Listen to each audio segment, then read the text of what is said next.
ఓం శాంతి. ఈరోజు Murali date 22 June 2026. బాబా చెప్తున్నారు, మధురమైన పిల్లలైన మీకు సేవ చేసేందుకు తండ్రి వచ్చారు. మీరు కూడా తండ్రి సమానంగా అయి అందరి సేవ చేయండి. ప్రశ్న: బ్రహ్మా బాబా మనసులో ఏ ఆలోచన నడుస్తుందో దానిపై శివ్ బాబా వేచి ఉండి చూడు, చింత చేయవద్దు అని అంటారు. జవాబు: బాబాకు ఈ విచారం నడుస్తుంది. సహాయం చాలా సున్నితంగా అవుతూ వస్తున్నది. అవినాశి జ్ఞానరత్నాలు తీసుకునేందుకు పిల్లలు తండ్రి వద్దకు వచ్చే తీరాలి. ఇంతమంది పిల్లలు వచ్చి ఎక్కడ ఉంటారు, ఎన్ని భవనాలు కట్టవలసి వస్తుంది అని బ్రహ్మాబాబాకు ఆలోచన వస్తూ ఉంటుంది. అప్పుడు శివబాబా వేచి ఉండి చూడు అని అంటారు. కల్పకృతం ఇక్కడికి వచ్చి ఎలా ఉన్నారో అలాగే ఉంటారు. నీవు చింతించకు, కేవలం చదువుతూ ఉండు. మన్మనా భవ, నీవు కర్మాతీత అయ్యేందుకు పురుషార్థం చేయాలి అని అంటారు. పాట: మిమ్మల్ని పొందుకొని మేము సర్వస్వము పొందాము. ఓం శాంతి. తండ్రి కూడా పిల్లలు ఓం శాంతి అని అంటారు. ఇక ఏమంటారు? పిల్లలతో అంటున్నారు, పిల్లలు ఓం శాంతి తతత్వం. పిల్లలు మీరు కూడా శాంతి స్వరూపులే. మీరు కూడా మాస్టర్ పతిత పావనులే. ఈ విధంగా ఇతరులెవరూ అనలేరు. కాకి ఎలా ఉంటుందో దాని పిల్లలు కూడా అలాగే ఉంటాయని అంటారు. తండ్రి ఎలాంటి వారో మేము కూడా అలాంటి వారమని పిల్లలైన మీకు తెలుసు. తండ్రి అంటున్నారు, నేను జ్ఞానసాగర్ను. పిల్లలైన మీరు కూడా మేము మాస్టర్ జ్ఞానసాగర్లము అనగా నదులము అని భావిస్తారు. సాగరానికి పిల్లలు కూడా ఉంటారు కదా. పెద్ద పెద్ద నదులు, చెరువులు, సరోవరాలు కూడా ఉన్నాయి. అవి జడమైనవి, మీరు చైతన్యమైన వారు. సాగరం నుండే వెలువడ్డారు. చాలామంది పిల్లలు కూడా ఈ విషయాలను అర్థం చేసుకోరు. ఎందుకంటే కన్యలు చదువుకున్నవారు కాదు. బాబా ఒక్కసారి చక్కెర ఎలా తయారవుతుంది, బెల్లం ఎలా తయారవుతుంది అని పిల్లలను అడిగారు. అందుకు పిల్లలు తెల్ల చెరుకుతో చక్కెర, ఎర్ర చెరుకుతో బెల్లం తయారవుతుంది అని చెప్పారు. ఎందుకంటే పాపం వారేమీ చదువుకోలేదు. ఇప్పుడు మీకు చాలా పెద్ద పెద్ద విషయాలు అర్థం చేయిస్తున్నారు. నీటి సాగరం నుండి నీటి నదులే వెలువడతాయి. మనుషుల సంఖ్య పెరిగే కొలది నీరు కూడా అధికంగా కావాలి కదా. ఎన్నో కాలువలు మొదలైనవి తవ్వుతూ ఉన్నారు. పిల్లలైన మీరు లేస్తూ కూర్చుంటూ నడుస్తూ తిరుగుతూ ఈ పతిత ప్రపంచంను పావనంగా ఎలా తయారు చేయాలి అని ఆలోచించాలి. పాటలో కూడా బాబా మేము మీ నుండి ఎవరూ లాక్కోలేని విశ్వచక్రవర్తి పదవిని వారసత్వంగా తీసుకుంటామని అంటారు. ఈ రాజ్య పదవి 21 జన్మలు స్థిరంగా ఉంటుంది. అనంతమైన తండ్రి వచ్చి అనంతమైన రాజ్య భాగ్యాన్ని ఇస్తున్నారు.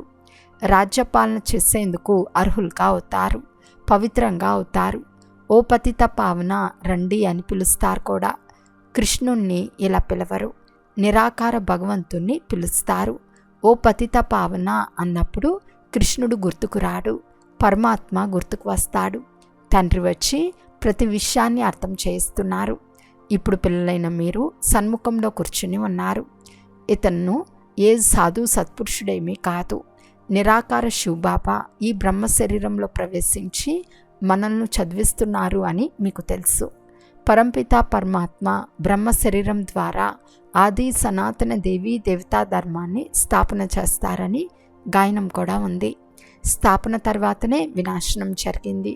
దీనివల్ల పరమాత్మ పాత ప్రపంచంలో వస్తారని నిరూపించబడుతుంది. బ్రహ్మ ద్వారా నూతన ప్రపంచ స్థాపన, శంకరుని ద్వారా అనేక ధర్మాల వినాశనం చేయిస్తారు. సత్యుగంలో ఒకే ధర్మం ఉండేది, ఇప్పుడు అనేక ధర్మాలున్నాయి. ఒకే ధర్మం గల దేవీ దేవతల గుర్తు చక్రం మొదలైనవి. ఈ లక్ష్మీనారాయణులను విశ్వానికి యజమానులు అని అంటారు. స్వర్గానికి యజమానులే విశ్వానికి యజమానులు. ఈ విషయాలు ఇప్పుడు పిల్లలైన మీ బుద్ధిలో కూర్చున్నాయి. తండ్రి అంటున్నారు, పిల్లలు మన్మనా భవ. పిల్లలకు మాటి మాటికి ఈ గాయనం లభిస్తూ ఉంది. తండ్రిని వారసత్వాన్ని స్మృతి చేయండి, ఇది మర్చిపోకండి. ఇతర పాయింట్లు మర్చిపోతారు. ఇది ముఖ్యమైనది కదా. తండ్రి ఒక్కరే పతిత పావనులు, పావనంగా అయ్యేందుకు యుక్తి తెలుపుతున్నారు. తండ్రి అంటున్నారు, మీరు సతోప్రధానంగా ఉండేవారు, ఇప్పుడు తమో ప్రధాన పతితులుగా అయిపోయారు. 84 జన్మలు పూర్తిగా తీసుకున్నారు. ఇప్పుడు మీరు మళ్ళీ సతోప్రధానంగా అవ్వాలి. సతోప్రధానమైనప్పుడే మీరు పవిత్ర ప్రపంచంలోకి రాగలరు. నిరాకార ప్రపంచం కూడా పవిత్రమైనదే. అప్పటి సాకార ప్రపంచం కూడా పవిత్రంగానే ఉంటుంది. ఇప్పుడు ఇది అపవిత్ర పతిత ప్రపంచం. ఇక్కడ ఆత్మ, శరీరం రెండూ తమో ప్రధానంగా ఉన్నాయి. ఇది సృష్టి నాటకము. ఇందులో బ్రహ్మాండము మరియు సూక్ష్మవతనం కూడా వచ్చేస్తుంది. సృష్టి చక్రం ఇక్కడే తిరుగుతూ ఉంటుంది. సత్యత్రేతాయుగాలు ఇక్కడే ఉంటాయి. సూక్ష్మవతనంలో, మూలవతనంలో ఉండవు. అవి ఇక్కడే ఉంటాయి. దీన్ని మనుష్య సృష్టి అని అంటారు. అది ఆత్మల నిరాకార ప్రపంచం. దాని క్రింద బ్రహ్మ, విష్ణు, శంకర్ల ఆకారి ప్రపంచం ఉంటుంది. ఈ సాకారి సృష్టి చాలా పెద్దది. సత్యుగంలో సృష్టి చాలా చిన్నదిగా ఉంటుంది. అక్కడ ఒకే ధర్మం ఉంటుంది. మనుషులు చెప్పే ప్రకారం అక్కడ రాక్షసులు మొదలైన వారు ఉండేవారనేది అసత్యం. నూతన ప్రపంచ స్థాపన, పాత ప్రపంచ వినాశనం మహిమ చేయబడ్డాయి. ఈ విషయం మీకు తెలుసు. అన్నీ వినాశనం అయిపోతాయి. సత్యుగం లేక స్వర్గం స్థాపన అవుతుంది. మీరు కూడా తండ్రితో పాటు సేవ చేస్తున్నారు. తండ్రి కూడా పిల్లల సేవ చేసేందుకే వస్తారు. వీరు అనంతమైన తండ్రి. నా పిల్లలు చాలా దుఃఖపడుతున్నారని గమనించినప్పుడు వారికి తప్పకుండా చాలి కలుగుతుంది కదా. వారు దయాహృదయులైన తండ్రి. ఇప్పుడు ప్రపంచమంతా అశాంతి వ్యాపించి ఉంది. ఒక తండ్రి తప్ప ఇతరులెవ్వరూ శాంతినివ్వలేరు. హఠయోగులు కూడా అనేక మంది ఉన్నారు. వారు ఆత్మ నిర్లేపి అని అంటారు. మనుషులకు వ్యతిరేక విషయాలు వినిపిస్తూ ఉంటారు. వాస్తవానికి ఆత్మ శుద్ధంగా ఉండాలి. ఆత్మలోనే మురికి ఏర్పడి ఉంది. ఇది ఇతరులెవ్వరికీ తెలియదు. ఇతను పాపాత్మ, ఎన్నో పాపాలు చేశాడని అంటూ ఉంటారు. అలాగే ఇతను మహాత్మ, ఇతను పుణ్యాత్మ అని అంటారు. కానీ మహాన్ పరమాత్మ అని అనరు. సన్యాసులను పవిత్ర ఆత్మ అని అంటారు. ఎందుకంటే వారు సన్యసించరు. ఇప్పుడు తండ్రి తెలియజేస్తున్నారు, ఆత్మను పవిత్రంగా చేయువారు తండ్రి అయిన పరమాత్మ తప్ప ఇతరులెవ్వరూ కారు. పతిత ప్రపంచంలో ఒక్క పావన ఆత్మ కూడా ఉండదు. ఇప్పుడు నాటు వేయబడుతూ ఉంది. నెమ్మది నెమ్మదిగా వృద్ధి చెందుతూ పోతుంది. ఈ చిన్న చిన్న మఠాలు, మార్గాలు మొదలైనవి కొమ్మలు, రెమ్మలు. అందులో ఏ శ్రమ ఉండదు. అనేక విధాలైన మంత్రమును ఇస్తున్నారు. రకరకాల మంత్రములు ఇస్తారు. ఇది కూడా వశీకరణ మంత్రం. దీనివల్ల మీరు 5 వికారాలపై విషయం పొందుతారు.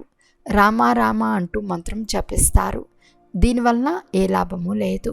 నన్ను స్మృతి చేస్తే మీ పాపాలు నశిస్తాయి. మీరు పవిత్ర ఆత్మలుగా అవుతారు. స్మృతినే యోగమని అంటారు. భారతదేశపు ప్రాచీన యోగం చాలా ప్రసిద్ధి చెందినది. ఈ యోగం ద్వారానే మీరు విశ్వంపై విజయం పొందుతారు. భారతదేశపు రాజయోగం చాలా పేరు ప్రఖ్యాతులు గలది. దీన్ని తండ్రి తప్ప ఇతరులెవ్వరూ నేర్పించలేరు. మీరు బీకేలు ఇక్కడే ఉంటారు కదా. ప్రజాపిత బ్రహ్మ పిల్లలు తప్పకుండా బ్రహ్మచతిలోనే ఉంటారు. బ్రాహ్మణ కులం కూడా తప్పకుండా ఉండాలి. దీన్ని సర్వోత్తమ ఉన్నతాతి ఉన్నతమైన బ్రాహ్మణ కులము అని అంటారు. ఇప్పుడు మీరు బ్రాహ్మణులుగా ఉన్నారు. తర్వాత మళ్ళీ తిరగబడతారు. ఇది పల్టీలాట కదా. శూద్రుల నుండి బ్రాహ్మణులుగా అయ్యారు. తర్వాత మళ్ళీ దేవతలుగా, క్షత్రియులుగా అవుతారు. ఇప్పుడు తండ్రి అర్థం చేయిస్తున్నారు, మధురాతి మధురమైన పిల్లలు, ఇది చాలా చిన్న విషయం. తండ్రి స్మృతిలో ఉండండి. బాబా మనకు 84 జన్మల రహస్యం అర్థం చేయిస్తున్నారని కూడా మీ బుద్ధిలో ఉంది. 84 లక్షలు లేక 84 జన్మల లెక్కాచారం కావాలి కదా. ఇది ఎవరికీ తెలియదు. 84 లక్షల లెక్కాచారం ఎవరూ అర్థం చేయించలేరు. మనుషులు 84 జన్మల చక్రంలో తిరుగుతారు. ఆత్మలు పాత్ర అభినయించేందుకు పైనుండి క్రిందకు వస్తాయి. సత్యుగం నుండి కలియుగ అంతిమం వరకు వస్తూనే ఉంటాయి. ప్రతి ఒక్కరూ తమ తమ పాత్ర చేస్తూనే ఉంటారు. ఈ విషయాలు మనుషులకు తెలియదు. ఒక తండ్రి మాత్రమే తెలపగలరు. మనుషులను ఎప్పుడూ పరంపిత, గాడ్ ఫాదర్ అని అనరు. గాడ్ ఫాదర్ అంటూనే నిరాకార శివుని వైపు బుద్ధి వెళ్తుంది. జీవాత్మలైతే తండ్రి ఉంటాడు కదా. ఆత్మ ఒక శరీరం వదిలి మరొక శరీరాన్ని తీసుకుంటుంది. నిరాకార తండ్రి పేరు శివుడు. మీకు కూడా ఒకే పేరుంది, ఆత్మ. శరీరానికి భిన్న భిన్న నామాలు ఉంటాయి. పరంపిత పరమాత్మ కూడా శరీరంలోకి వచ్చి జ్ఞానం వినిపిస్తున్నారు. శరీరం లేకుంటే వినిపించలేరు. తండ్రి తెలియచేస్తున్నారు, ఇతనికి తన సొంత పేరుంది, నాకు శరీరంపై ఏ పేరు లేదు, నేను పునర్జన్మ కూడా తీసుకోను, నేను కేవలం ఇతనిలో ప్రవేశిస్తాను. అది ఇతనికి కూడా తెలియదు. తిథి తారీఖు ఏదీ లేదు, కానీ కల్పాంత సమయంలో అనగా రాత్రిలో వస్తాను. ఇప్పుడు ఇది రాత్రి కదా, ఇది అయినదే పతిత ప్రపంచం. నేను పావన ప్రపంచం అనగా పగలుగా చేసేందుకు వస్తాను. బాబా ఎప్పుడు ప్రవేశించారో ఇతనికి కూడా తెలియదు. వినాశనాన్ని సాక్షాత్కారంలో చూశాడు. చాలామంది ధ్యానంలోకి వెళ్ళేవారు, కానీ వారు తిథి తారీఖు సమయం చెప్పలేకపోయారు. కృష్ణుని కూడా పూజిస్తారు. అతను రాత్రి జన్మించినట్లు చూపిస్తారు. ఏ సమయంలో ఎన్ని నిమిషాలకు జన్మించాడో మొదలైనవన్నీ లెక్కిస్తారు. తండ్రి అంటున్నారు, నేను నిరాకారుడును. ఇతర మనుషుల జన్మ తీసుకున్నట్లు నేను జన్మించను. నాది దివ్యమైన అలౌకిక జన్మ. నేను ఇతనిలో ప్రవేశించి మళ్ళీ వెళ్ళిపోతాను. నందిపై రోజంతా సవారీ చేయరు కదా.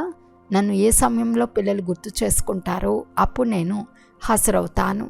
తండ్రి వచ్చి పిల్లలతో కలుస్తారు, గుడ్ మార్నింగ్ చెప్తారు. మనుషులు పరస్పరం కలుసుకున్నప్పుడు రామ్ రామ్ లేక నమస్తే అని చెప్తారు. ఈ విషయాలను ఆత్మిక బేహద్దు తండ్రి అర్థం చేయిస్తున్నారు. నేను పిల్లలైన మీకందరికీ తండ్రిని. శివబాబా సంతానమైన మీరందరూ ఆత్మలే, పరస్పరంలో సోదరులు. ఇది మీ సంతోషపు పాదరస మట్టాన్ని పెంచాలి. అనంతమైన తండ్రి వచ్చారు, మాకు అనంతమైన వారసత్వం ఇస్తున్నారు. పిల్లలను చూసి తండ్రికి కూడా సంతోషం కలుగుతుంది. అనేక మంది పిల్లలున్నారు. బాబా మనల్ని స్వర్గానికి యజమానులుగా తయారు చేస్తారని, రాజ్యాన్ని ఇస్తారని పిల్లలకు తెలుసు. ప్రజలు కూడా మా రాజ్యం అని అంటారు. ఇది మా భారతదేశము అని భారతీయులు అంటారు కదా. రాజు ప్రజలు అందరూ కూడా మా దేశం అని అంటారు. పిల్లలైన మీరు నరకవాసులుగా ఉన్నారు, మళ్ళీ స్వర్గవాసులుగా అవుతారు. తండ్రిని వారసత్వాన్ని స్మృతి చేయాలి. బాబా ఇక ఎలాంటి కష్టాన్ని ఇవ్వరు. గృహస్థ వ్యవహారంలోనే ఉండాలి. ఇక్కడికి వచ్చి కూర్చుండిపోరాదు. అందరూ ఇక్కడకు పరిగెత్తుకొని వస్తే ఇంతమందిని బాబా ఎక్కడ ఉంచుతారు? ఇంతమంది పిల్లలు ఒకేసారి ఎలా కలుసుకుంటారు? అన్ని సేవా కేంద్రాల పిల్లలు ఒకేసారి ఎలా కలుస్తారు? ఎక్కడ ఉంటారు? కష్టం కదా. రోజులు గడిచే కొద్ది పిల్లలు వృద్ధి చెందుతూ ఉంటారు. దీనికి కూడా ఏదైనా యుక్తి రచించవలసి వస్తుంది. దగ్గరగా ఉన్న ఇల్లును తీసుకోవలసి వస్తుంది. ఎంత కావాలని ఇంటి వారిని అడుగుతారు. సమయానికి తీసుకోవలసి వస్తుంది కదా. డబ్బు విషయం కాదు, సమయం చాలా సున్నితమవుతూ పోతుంది. తండ్రి పిల్లలు ఇరువురు వినాశనం లేనివారే. అవినాశి ఖజానా పిల్లలకు ఇస్తారు. చాలామంది పిల్లలు వస్తారు. ఇంతమంది పిల్లలు వచ్చి ఎక్కడుంటారని బ్రహ్మ ఆలోచిస్తాడు. శివబాబా అంటున్నారు, నీవెందుకు చింతిస్తావు? వేచి ఉండి చూడు. నువ్వు కేవలం చదువుతూ ఉండు. మన్మనా భవ. ఇప్పుడు మేము కర్మాతీత స్థితిలోకి వెళ్ళాలి, సతోప్రధానంగా అవ్వాలి అని పిల్లలైన మీరు గుర్తుంచుకోవాలి. స్మృతి ద్వారానే పావనంగా అవుతారు. బాబా విషయాన్ని చాలా సులభంగా అర్థం చేయించారు. కేవలం బాబాను స్మృతి చేయండి. ఆవు దూడలు తమ తల్లి గుర్తు రాగానే అంబా అని అరుస్తాయి కదా. అదేమో జంతువు. పిల్లలైన మీరు కూడా అరిచారు కదా. పోను పోను ఇంకా చాలా అరుస్తారు, చాలా స్మృతి చేస్తారు. బాబా వచ్చారని వినాశనం జరిగే తీరుతుందని పిల్లలైన మీకు ఇప్పుడు తెలుసు. ప్రకృతి ఆపదలు వస్తాయి. అందరూ పరస్పరం కొట్లాడుతూ ఉంటారు. ఎంతో ఖర్చు చేసి బాంబులు తయారు చేస్తారు. చాలా ధనం ఖర్చు అవుతుంది. ఇంత ఖర్చు ఎక్కడి నుండి తెస్తారు? మృత్యు అంటే భయపడతారు, అయినా బాంబులు తయారు చేయటం నిలిపేయరు. బాంబుల యుద్ధం జరుగుతుంది. బాంబు పడుతూనే మనుషులంతా మరణించే విధంగా ఇప్పుడు బాంబులు తయారు చేస్తున్నారు. వస్తువు తయారు చేసేందుకు మొదట చాలా సమయం పడుతుంది, తర్వాత నిమిషాల్లో తయారవుతాయి. త్వరగా తయారు చేస్తూ పోతారు. బాంబులు ఏమైనా తక్కువగా తయారవుతాయా? ఈ పాత సృష్టి వినాశనం అవుతుందని పిల్లలైన మీకు తెలుసు. ఇప్పుడు అనంతమైన తండ్రి నుండి వారసత్వం తీసుకోవాలి. గీత భారతీయులైన మీ దేవీ దేవతా ధర్మ శాస్త్రము. మిగిలినవన్నీ చిన్న చిన్నవి, వాటికి ఏ మహిమ లేదు. అన్నిటికంటే ఉన్నతమైనది బ్రాహ్మణ ధర్మం. బ్రాహ్మణుల పని కథ వినిపించటం. బీకేలైన మనం బ్రాహ్మణ పిల్లలమని, మాకు తాతగారి వారసత్వం లభిస్తుందని ఇతరులకు చెప్పవచ్చు. అచ్చా, మధురాతి మధురమైన అపురూపమైన పిల్లలకు మాతాపిత బాప్తాతాల ప్రియ స్మృతులు మరియు గుడ్ మార్నింగ్. ఆత్మిక పిల్లలకు ఆత్మిక తండ్రి నమస్తే. ఆత్మిక తండ్రికి ఆత్మిక పిల్లల యొక్క ప్రియ స్మృతులు మరియు నమస్తే నమస్తే నమస్తే. ధారణ కొరకు ముఖ్య సారము. ఫస్ట్ పాయింట్, డ్రామాలోని ప్రతి రహస్యాన్ని తెలుసుకుని ఏ విషయాన్ని గురించి చింతించరాదు, చదువుకుంటూ ఉండాలి. మన్మనాభావుగా ఉంటూ కర్మాతీతులుగా తయారయ్యే గమనం ఉంచాలి. స్వయాన్ని సతోప్రధానంగా చేసుకోవాలి. సెకండ్ పాయింట్, ఆత్మలైన మనం శివబాబా సంతానము, పరస్పరం సోదరులము, శివబాబా నుండి వారసత్వం తీసుకుంటున్నామనే సంతోషం ఉండాలి. ఈరోజు వరదానము. అంతరస్వరూపంలో స్థితులై ఉండి తమ లేక తండ్రి యొక్క గుప్త రూపాన్ని ప్రత్యక్షం చేసే సత్యమైన స్నేహి భవ. ఏ పిల్లలైతే సదా అంతరస్థితిలో లేక అంతరస్వరూపంలో స్థితులై ఉండి అంతర్ముఖులుగా ఉంటారో వారెప్పుడూ ఏ విషయంలోనూ లిప్తం అవ్వలేరు. పాత ప్రపంచం, సంబంధం, సంపద, పదార్థాలు ఏవైతే అల్పకాలం మరియు షో కొరకు ఉంటాయో వాటి ద్వారా మోసపోలేరు. అంతరస్వరూపం యొక్క స్థితిలో ఉండటం వలన గుప్తంగా ఉన్న స్వయం యొక్క శక్తి స్వరూపం ప్రత్యక్షమైపోతుంది. అంతేకాక ఈ స్వరూపం ద్వారానే తండ్రి యొక్క ప్రత్యక్షత జరుగుతుంది. కనుక ఇటువంటి శ్రేష్ఠ కర్తవ్యం చేసేవారే సత్యమైన స్నేహిలు. స్లోగన్: నిశ్చయము మరియు జన్మసిద్ధ అధికారం యొక్క షాన్లో ఉంటే పరేషాన్ అవ్వరు. అవ్యక్త సూచన: సదాహర్షితంగా ఉండాలి అంటే మీ నేచర్ను సరళంగా చేసుకోండి, సహనశీలంగా అవ్వండి. స్వచ్ఛత కూడా సరళతకు గుర్తు. ఎంత సరళత ఉంటుందో అంత స్వచ్ఛత ఉంటుంది. అందువలన అందరినీ తమ వైపు ఆకర్షిస్తారు. తమ స్వభావాన్ని సరళంగా చేసుకున్నప్పుడే సత్యత మరియు శుభ్రత కూడా ఉంటాయి. సరళ స్వభావం గలవారు బహురూపులుగా కూడా అవ్వగలరు.